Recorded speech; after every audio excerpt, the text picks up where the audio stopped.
ਇੱਕ ਹਮੇਸ਼ਾ ਆਪਾਂ ਗੱਲਬਾਤ ਕਰਦੇ ਰਹਿੰਦੇ ਆ। ਕੱਲ ਨੂੰ ਇਮੀਗ੍ਰੇਸ਼ਨ ਦਾ ਸ਼ੋਅ ਹੁੰਦਾ ਹੈਗਾ ਆ, ਜੇ ਟਿਰਕੀਆਣਾ ਉਹਨਾਂ ਦੇ ਨਾਲ ਵਕੀਲ ਦੇ ਨਾਲ ਵੀ ਆਪਣੇ ਜੋ ਐਡਰੈਸ ਆ ਉਹ ਤੁਸੀਂ ਅਪਡੇਟ ਕਰਕੇ ਰੱਖੋ। ਇਹ ਖਬਰ ਆ ਰਹੀ ਆ ਸੈਕਰਾਮੈਂਟੋ ਬੀ ਦੇ ਮੁਤਾਬਕ, ਇੱਕ ਵੈਨਜ਼ੂਏਲਨ ਮੈਨ, ਵੈਨਜ਼ੂਏਲਾ ਦਾ ਰਹਿਣ ਵਾਲਾ ਬੰਦਾ ਸੈਕਰਾਮੈਂਟੋ ਦੇ ਵਿੱਚ ਆਪਣਾ ਐਡਰੈਸ ਚੇਂਜ ਕਰਾਉਣ ਗਿਆ। ਵਿਲਫਰੈਡੋ ਰਿਵੇਰੋ ਨਾਂ ਦਾ ਬੰਦਾ ਕਹਿੰਦਾ ਵੀ 3:30 ਵਜੇ ਉੱਠ ਕੇ ਮੈਂ ਆਪਣੇ ਘਰ ਤੋਂ, ਜੋ ਕਿ ਸਿਸਕੀਓ ਕਾਉਂਟੀ ਦੇ ਵਿੱਚ ਹੈਗਾ, ਸੈਕਰਾਮੈਂਟੋ ਆਫਿਸ ਇਮੀਗ੍ਰੇਸ਼ਨ ਦਾ, ਉੱਥੇ ਗਿਆ ਵੀ ਮੇਰਾ ਐਡਰੈਸ ਹੁਣ ਚੇਂਜ ਹੋ ਗਿਆ। ਪਹਿਲਾਂ ਮੈਂ ਸ਼ਿਕਾਗੋ ਰਹਿੰਦਾ ਸੀ, ਹੁਣ ਇੱਥੇ ਰਹਿਣਾ ਹੈਗਾ। ਕਹਿੰਦੇ ਵੀ ਉਹਨੂੰ ਕੁਐਸਚਨ ਕੀਤੇ ਗਏ ਕਈ ਘੰਟੇ, ਉਹ ਤੋਂ ਬਾਅਦ ਉਹਨੂੰ ਅਰੈਸਟ ਕਰ ਲਿਆ ਗਿਆ ਤੇ ਹੁਣ ਉਹਨੂੰ ਡਿਪੋਰਟੇਸ਼ਨ ਦੇ ਵਿੱਚ ਪਾ ਦਿੱਤਾ ਗਿਆ ਤੇ ਆਲਰੇਡੀ ਉਹ ਅੰਡਰ ਅਰੈਸਟ ਹੈਗਾ ਯੂਐਸ ਇਮੀਗ੍ਰੇਸ਼ਨ ਤੇ ਕਸਟਮ ਐਨਫੋਰਸਮੈਂਟ ਦੀ ਜੋ ਫੈਸਿਲਿਟੀ ਆ ਵੇਕਰਸਫੀਲਡ ਦੇ ਲਾਗੇ ਉੱਥੇ।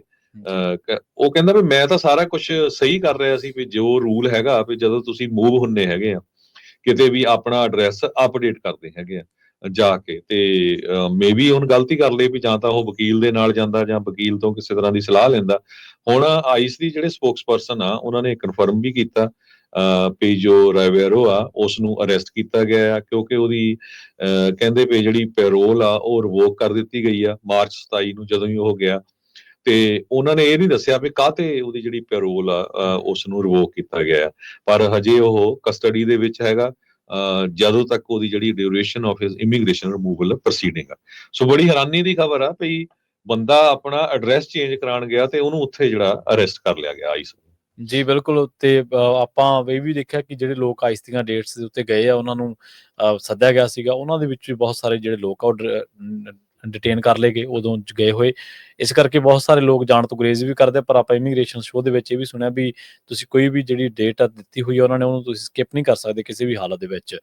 ਸੋ ਹਮੇਸ਼ਾ ਹੀ ਆਪਾਂ ਜਿਸ ਦਿਨ ਤੋਂ ਇਹ ਸਾਰੇ ਵਰਤਾਰੇ ਚੱਲੇ ਨੇ ਉਸ ਦਿਨ ਤੋਂ ਪੰਜਾਬੀ ਡੀਐਸਏ ਦੇ ਇਸ ਮੰਚ ਦੇ ਉੱਤੇ ਆਪਾਂ ਤੁਹਾਨੂੰ ਸਾਰਿਆਂ ਨੂੰ ਇਹੀ ਗੁਹਾਰ ਲਾ ਰਹੇ ਹਾਂ ਕਿ ਤੁਹਾਡਾ ਕਿਸੇ ਵੀ ਤਰੀਕੇ ਦਾ ਕੋਈ ਵੀ ਇਮੀਗ੍ਰੇਸ਼ਨ ਮੈਟਰ ਆ ਆਪਣੇ ਵਕੀਲ ਦੇ ਨਾਲ ਸਲਾਹ ਜ਼ਰੂਰ ਕਰੋ। ਕ੍ਰਾਈਮ ਤੋਂ ਬਚੋ, ਸ਼ਰਾਰਤਾਂ ਤੋਂ ਬਚੋ, ਕਿਸੇ ਵੀ ਤਰ੍ਹਾਂ ਦੀ ਜਿਹੜੀ ਗੈਰ ਕਾਨੂੰਨੀ ਗੈਰ ਸਮਾਜਿਕ ਕੋਈ ਗਤੀਵਿਧੀ ਆ, ਸਰਗਰਮੀ ਆ, ਉਹਦੇ ਤੋਂ ਬਚੋ। ਪਤਾ ਕੋਈ ਨਹੀਂ ਕਿੰਨੀਆਂ ਚੀਜ਼ਾਂ ਜਿਹੜੀਆਂ ਆਪਾਂ ਤੁਹਾਡੇ ਨਾਲ ਸਾਂਝੀਆਂ ਕਰਦੇ ਹਾਂ ਵੀ ਉਹ ਬੰਦੇ ਦਾ ਆਹ ਸੀਗਾ ਸਿਸਟਮ ਤੇ ਆਹ ਸੀਗਾ। 50 ਸਾਲਾਂ ਦੀ ਗ੍ਰੀਨ ਕਾਰਡ ਹੋਲਡਰ ਬੀਬੀ ਜਿਹੜੀ ਆ ਉਹ ਚੱਕੀ ਗਈ ਸਿਰਫ ਇਸ ਕਰਕੇ ਵੀ ਉਹ ਇੱਕ ਮਾਮਲੇ ਦੇ ਵਿੱਚ ਉਹਦੀ ਸ਼ਮੂਲੀਅਤ ਸੀਗੀ, ਕ੍ਰਿਮੀਨਲ ਮਾਮਲੇ ਦੇ ਵਿੱਚ ਜੁਰਮਾਨਾ ਹੋਇਆ ਸੀ, ਪਰ ਪਤਾ ਕੋਈ ਨਹੀਂ ਕਦੋਂ ਕੀ ਹੋ ਜਾਣਾ। ਸੋ ਇਸ ਕਰਕੇ ਰਿਕਾਰਡ ਸਾਫ਼ ਸੁਥਰਾ ਤੇ ਆਪਣੇ ਆਪ ਨੂੰ ਜਿਹੜਾ ਇਮੀਗ੍ਰੇਸ਼ਨ ਦੇ ਮਾਮਲੇ ਦੇ ਵਿੱਚ ਕਿਸੇ ਵੀ ਵਕੀਲ ਦੀ ਸਲਾਹ ਲੈ ਕੇ ਜਾਂ ਸਲਾਹ ਤੋਂ ਬਿਨਾਂ ਕੋਈ ਵੀ ਕਦਮ ਜਿਹੜਾ ਆਪਣੇ ਪੱਧਰ ਤੇ ਨਾ ਚੁੱਕੋ। ਉਹ ਕਦਮ ਤੁਹਾਨੂੰ ਕਾਫੀ ਮਹਿੰਗਾ ਸਾਬਤ ਹੋ ਸਕਦਾ।